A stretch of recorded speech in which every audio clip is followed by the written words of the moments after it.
प्रभु तेरी वाणी जीवन की रोटी, नैनों की ज्योति अंधेरा मिटाती।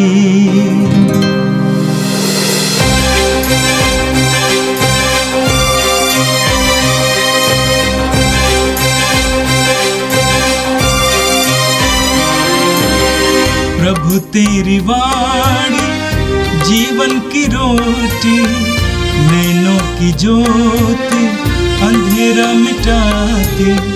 प्रभु तेरी वाणी जीवन की रोटी, नैनों की ज्योति अंधेरा मिटाती।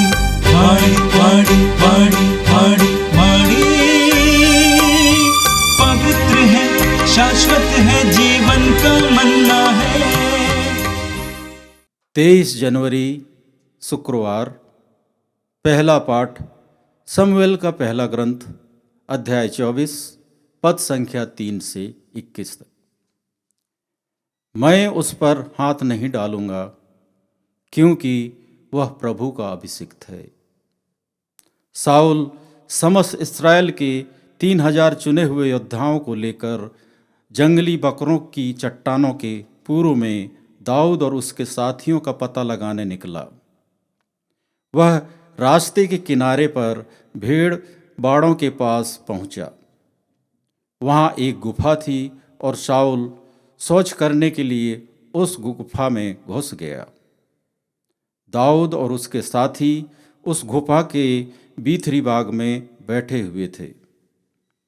दाऊद के साथियों ने उससे कहा, वह दिन आ गया है जिसके विषय में प्रभु ने आपसे कहा था, मैं तुम्हारे शत्रुओं को तुम्हारे हवाले कर देता हूँ।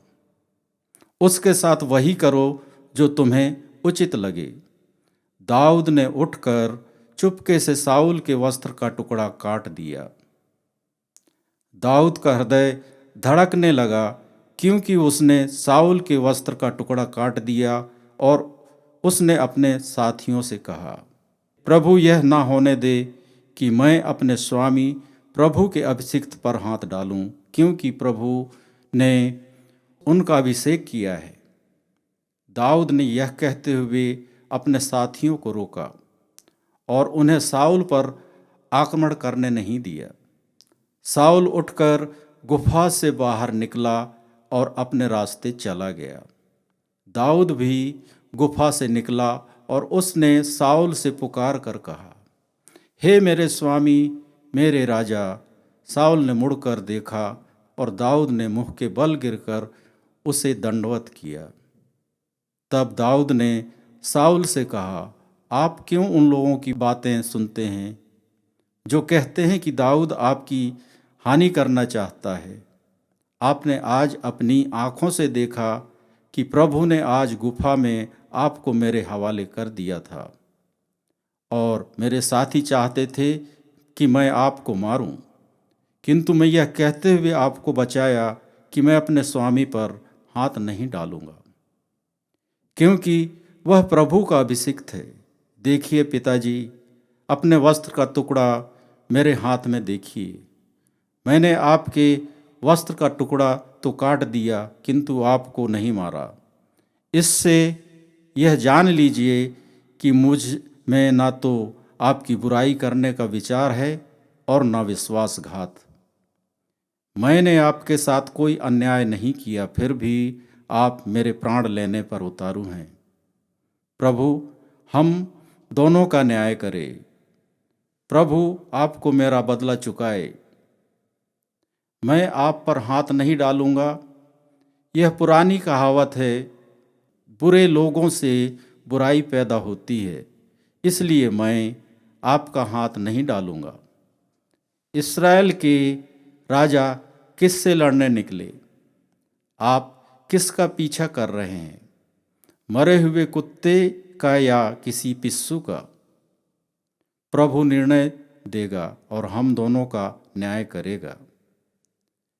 वह विचार करे, मेरा पक्ष ले और मुझे आपके हाथों से छुड़ाकर न्याय दिलाए।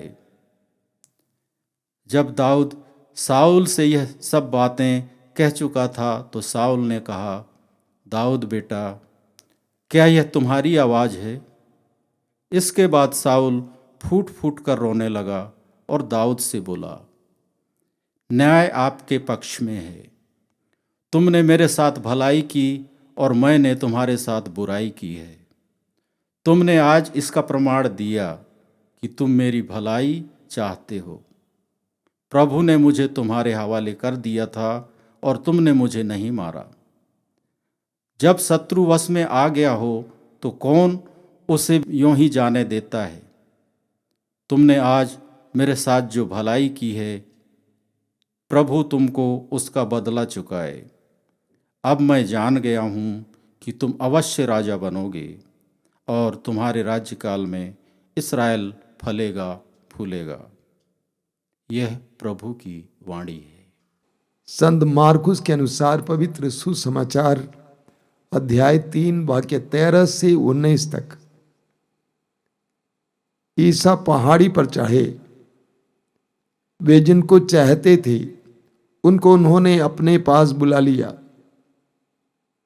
वे उनके पास आए और ईसा ने उनमें से 12 को नियुक्त किया, जिससे वे लोग उनके साथ रहें और वह उन्हें अबदूतों को निकालने का अधिकार देकर सुसमाचार का प्रचार करने भेज सके। ईसा ने इन 12 को नियुक्त किया। सीमोन को, जिनका नाम उन्होंने पेतरुस रखा, जेबदी के पुत्र याकूब और उसके भाई योहन को, जिनका नाम उन्होंने बोअनेर्गस अर्थात गर्जन के पुत्र रखा, अंद्रेस, फिलिप, बर्थोलोमी, मत्ती, थॉमस, अल्फाई के पुत्र याकूब, थद्देउस और सीमोन को जो उत्साही कहलाता है, और यूदस इस्करियोती को जिसने ईसा को पकड़वाया। यह प्रभु क्रिस्त का दिव्य सुसमाचार है। क्रिस्त प्रभु की जय। मेरे प्रिय भाई और बहनों, आज का पहला पाठ सैमुएल के पहले ग्रंथ के अध्याय 24 से लिया गया था। एक बहुत ही हृदय स्पर्शी पाठ था। आपने सुना, इस्राएलियों के इतिहास में हम पढ़ते हैं, इस्राएलियों का पहला अभिषिक्त राजा था साउल। एक बार फिलिस्ती सेना साउल और इस्राएलियों से लड़ने के लिए आई। साउल अपनी सेना के साथ फिलिस्ती सेना के सामने खड़ा था। उस समय फिलिस्ती सेना से एक सैनिक बाहर आ जाता है और द्वंद्व युद्ध के लिए किसी सैनिक को इस्राएलियों से बुलाता है। वो सैनिक का नाम था गोलियत और देखने में बहुत ही खूंखार था। इस्राएलियों में किसी का मैका लाल नहीं निकला कि उससे लड़े। 40 दिन बीत गए। उस समय जस्से का पुत्र दाऊद वहां पर आता है। दाऊद किशोर था, लेकिन ईश्वर पर विश्वास करते हुए उसने एक चिकने पत्थर के सहारे गोलियत को मार गिराया और फिलिस्तियों को हराया। जब सारी सेना युद्ध क्षेत्र से, युद्ध के मैदान से वापस लौट रही थी, तो इस्राएली महिलाओं ने गाया कि राजा साउल ने हजारों को मारा, लेकिन दाऊद ने लाखों को मारा। ज्यों ही एक गीत राजा साउल के कान में पड़ा, राजा साउल के दिल में दाऊद के प्रति ईर्ष्या जग गई। उस समय से वो दाऊद उस किशोर को ईर्ष्या के साथ देखता था। वो दाऊद को मार डालना चाहता था। दाऊद अपने मित्रों के साथ भाग निकलते हैं और एक गुफे में जाकर बैठ जाते हैं, छिप जाते हैं। संयोगवश राजा साउल शौच करने के लिए उस गुफे के अंदर आ जाता है। यह देखकर दाऊद के साथियों ने उससे कहा, वह दिन आ गया है जिसके विषय में प्रभु ने आपसे कहा था, मैं तुम्हारे शत्रु को तुम्हारे हवाले कर देता हूं, उसके साथ वही करो जो तुम्हें उचित लगे। दाऊद के साथियों ने कहा कि तुम्हारा शत्रु तुम्हारे सामने है, तुम उसको मार डालो। वचन में आगे आपने क्या सुना? दाऊद ने उठकर चुपके से साउल के वस्त्र का टुकड़ा काट दिया। दाऊद का हृदय धड़कने लगा क्योंकि उसने साउल के वस्त्र का टुकड़ा काट दिया। और उसने अपने साथियों से कहा, प्रभु ये न होने दे कि मैं अपने स्वामी प्रभु के अभिषिक्त पर हाथ डालूं, क्योंकि प्रभु ने उनका अभिषेक किया है। दाऊद का मनोभाव देखिए। आगे हम पढ़ेंगे कि साउल गुफे से बाहर निकलता है और दाऊद भी गुफे से निकला और उसने साउल से पुकार कर कहा, मेरे स्वामी, मेरे राजा। साउल ने मुड़कर देखा और दाऊद ने मुंह के बल गिरकर उसे दंडवत किया। उसके बाद दाऊद ने साउल से कहा कि आपने आज अपनी आंखों से देखा कि प्रभु ने आज गुफा में आपको मेरे हवाले कर दिया था और मेरे साथी चाहते थे कि मैं आपको मारूं, किंतु मैंने यह कहते हुए आपको बचाया, मैं अपने स्वामी पर हाथ नहीं डालूंगा। देखिए वह प्रभु के अभिषिक्त हैं। और दाऊद राजा से कहता है कि आप मुझे क्यों मार डालना चाहते हैं? दाऊद की आवाज को सुनकर राजा ने क्या जवाब दिया? जब दाऊद साउल से ये बातें कह चुका था तो साउल ने कहा, दाऊद बेटा, क्या ये तुम्हारी आवाज है? वह फूट फूट कर रोने लगा और उसने कहा कि न्याय तुम्हारे पक्ष में है। तुमने मेरे साथ भलाई और मैंने तुम्हारे साथ बुराई की। तुमने आज इसका प्रमाण दिया कि तुम मेरी भलाई चाहते हो। प्रभु ने मुझे तुम्हारे हवाले कर दिया था और तुमने मुझे नहीं मारा। आगे साउल कहता है, आज मैं जान गया हूं कि तुम अवश्य राजा बन जाओगे। बहुत ही हृदय स्पर्शी दृश्य है मेरे भाई और बहनों। साउल दाऊद को मार डालना चाहता था, ये दाऊद जानता था, उसे बचकर भागा था। वही साउल राजा उसके सामने आ जाता है और दाऊद चाहता था तो उसको मार डाल सकता था, लेकिन दाऊद ने ऐसा नहीं किया। वचन में आपने सुना कि जिस समय दाऊद साउल के कपड़े का टुकड़ा काट रहा था उसका दिल धड़क रहा था। कितना नाजुक था उसका दिल। आजकल लोग एक दूसरे को मार डालते हैं, जरा भी उनको लगता नहीं है। दाऊद का अंतःकरण कितना शुद्ध था, उसके अंदर कितने अहिंसा का भाव था। जब वो अपने राजा के कपड़ा का टुकड़ा काट रहा था उसका दिल धड़क रहा था, क्योंकि वो ईश्वर की दृष्टि में प्रिय था। दाऊद का अंतःकरण शुद्ध था, पवित्र था। दूसरों को दुख देते हुए उसको आनंद नहीं आता था। और दाऊद ने उस टुकड़े को दिखाकर राजा से कहा कि राजा, मैं चाहता तो मैं आपको मार डाल सकता था, लेकिन मैंने ऐसा नहीं किया। क्यों? क्योंकि मैं जानता हूं कि ईश्वर ने आपको अभिषेक दिया है। एक अभिषिक्त पर कभी हाथ नहीं उठाया जाना चाहिए। कितनी सुंदर बात है। हालांकि साउल ईश्वर के द्वारा अभिषिक्त था, लेकिन उसका व्यवहार उसके अनुसार नहीं था। कभी कभी कलीसिया में भी कुछ ऐसे लोग होंगे जो अभिषिक्त हैं, लेकिन उनका व्यवहार उसके अनुसार नहीं है। लेकिन इस बात को हमें भूलना नहीं चाहिए कि वो अभिषिक्त है, इसीलिए उस पर हाथ डालना गलत है। दाऊद ने ऐसा ही किया। साउल दाऊद की बुराई चाहता था, लेकिन प्रतिकार में दाऊद ने साउल कब की बुराई नहीं चाहा। हमारा भी यही मनोभाव होना चाहिए। संत पेतरुस कहते हैं कि आप गाली के बदले गाली ना दें, बल्कि आशीर्वाद दें। पेतरुस का पहला पत्र अध्याय 3 वाक्य 9। आशीर्वाद दें, क्योंकि आप आशीर्वाद प्राप्त करने के लिए बुलाए गए हैं। दाऊद ने साउल की बुराई नहीं की बल्कि साउल की भलाई की। जब साउल ने ये सुना तो साउल फूट फूट कर रो पड़ता है। जानते हैं मेरे भाई और बहनों, जब आप दूसरों को वास्तव में क्षमा करते हैं, वो क्षमा उनके मन परिवर्तन के लिए, हृदय परिवर्तन के लिए कारण बन सकता है। दाऊद ने साउल को क्षमा किया। उस क्षमा के अनुभव ने साउल को फूट फूट कर रोने के लिए मजबूर किया। उसने कहा, अभी मैं जान गया हूं कि तुम राजा बन जाओगे, क्योंकि तुम राजा बनने लायक हो। तुम्हारा हृदय बड़ा है, तुम्हारी सोच अच्छी है।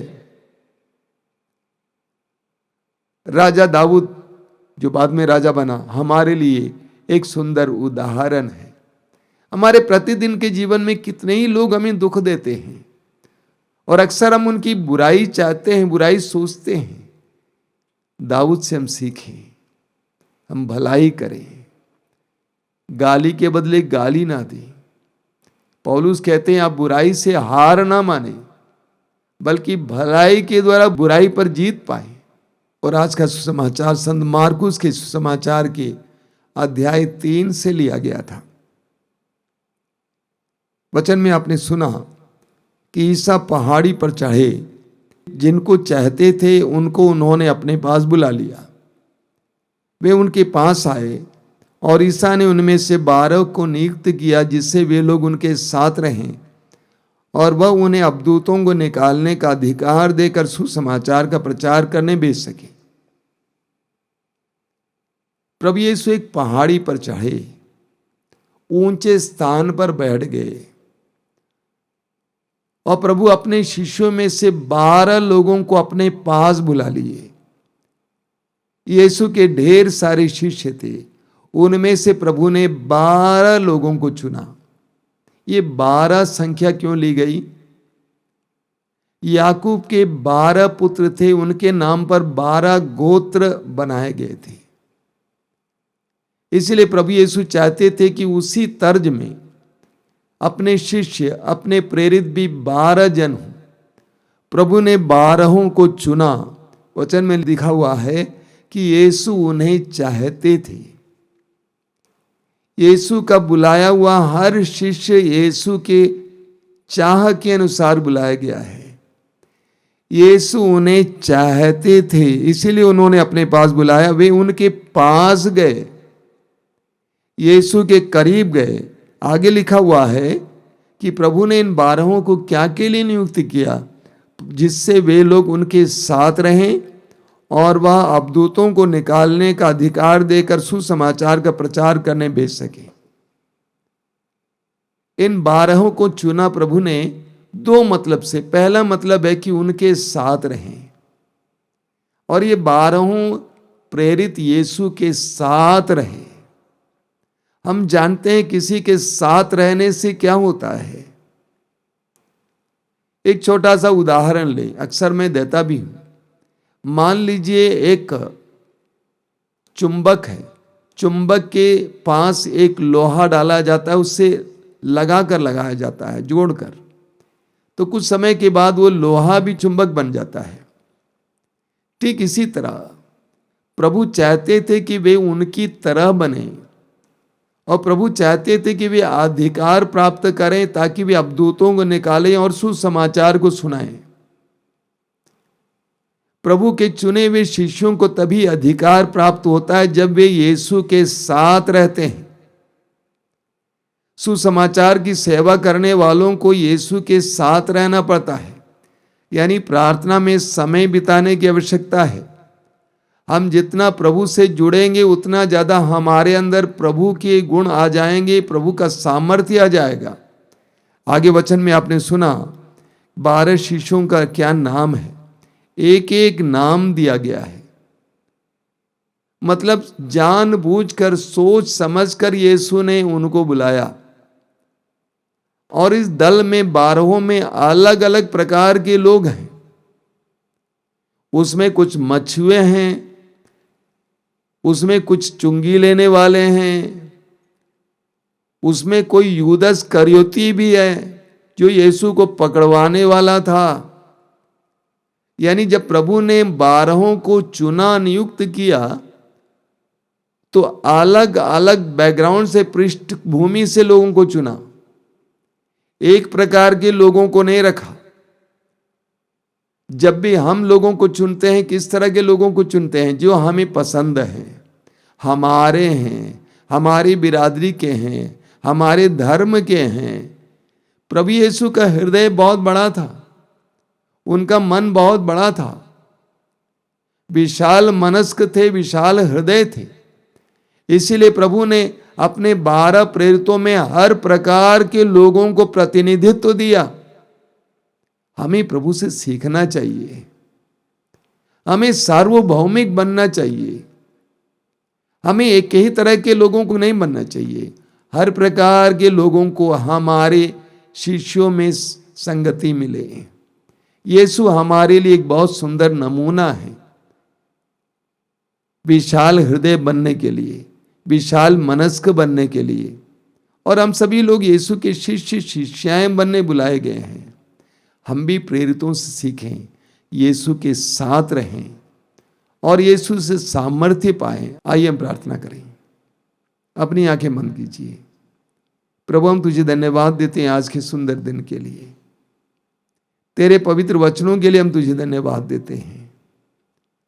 तूने अपने शिष्यों में से 12 को नियुक्त किया ताकि वे तेरे साथ रहें, तुझसे सामर्थ्य पाएं।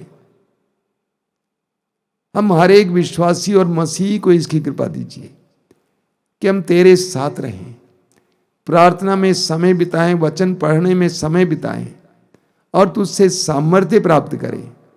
प्रतिदिन के जीवन में जो संघर्षों का हमें सामना करना पड़ता है, दुष्ट आत्माओं से हमें लड़ना पड़ता है, उससे हम तुझसे सामर्थ्य प्राप्त करें। ये प्रभु यीशु इन वचनों को सुनने वाले मेरे भाई बहनों को आशीर्वाद देना। आज का पूरा दिन उनके लिए आशीष का दिन बने, कृपा का दिन बने। हमारी इस प्रार्थना को ग्रहण कर, आमीन। प्रभु तेरी वाणी जीवन की रोटी, नैनों की ज्योति अंधेरा मिटाती। वाणी वाणी वाणी वाणी वाणी पवित्र है, शाश्वत है जीवन का मन।